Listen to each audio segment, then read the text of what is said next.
When I think about Laura Bush, I think underrated. I always got the feeling that she was a force for good when it came to her husband's temperament. Laura is the love of my life. Laura Lane Welch was born in Midland, Texas on November 4th, 1946. She was an only child in a home where both parents contributed to her father's successful real estate business. She grew up in a landscape that was dull, but through the world of books, I think her imagination took her all over the place. On the night of November 6th, 1963, Laura was involved in a tragic car accident. She ran a stop sign and hit a car broadside, and the driver was killed. It had the effect of making her a little more thoughtful, a little sadder, a little more world-wise. Laura went on to get her degree in education from Southern Methodist University in Dallas.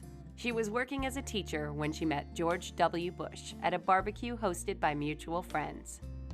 They hit it off right from the start, and they were married shortly after meeting each other.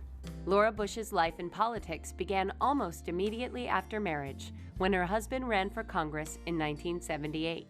One can imagine at the time how startling it was for her. She was not a public speaker, and she was not particularly interested in politics. The campaign ended in defeat. A few years later, George and Laura had twin daughters, Jenna and Barbara. George W. drank too much and at age 40 had kind of a dramatic turnaround. Laura had evidently given him an ultimatum too, that he needed to stop. She played a very important role in George W. Bush's life, and when he suggested to her that he might consider getting back into politics, she was all for it. In 1995, George W. Bush was elected governor of Texas. Laura Bush became more visible as First Lady of the state. She focused on two areas that would follow her into the White House.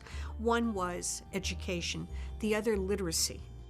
George W. Bush went on to win a close presidential race in 2000. Ladies and gentlemen, I give you the President of the United States. The transition to First Lady of the United States wasn't easy for Laura. I think Laura Bush is a very private person, and the continual demands of the media were a challenge for her. She herself, in those first 9 months, really was a bit remote. She spent a lot more time down at their new home in Texas than she did in the White House. In 2001, after just months in the White House, the terrorist attacks of 9/11 changed the expectations of the presidency, including Laura Bush's duties as First Lady. For a while, she was referred to as Comforter-in-Chief. Laura Bush began to address the concerns that parents had about fear and anxiety in children. Laura Bush continued to expand her reach as First Lady throughout her 2 terms. She stressed the importance of issues like health, literacy, and gender equality. She carried that message to a lot of the traditional Muslim countries where she had to be careful as not seeming to import American values.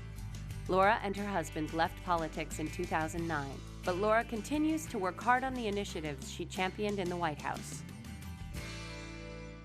Mark Twain is now thought of as America's first celebrity because he was so good at capturing the public imagination, and it became important to him to have a public image.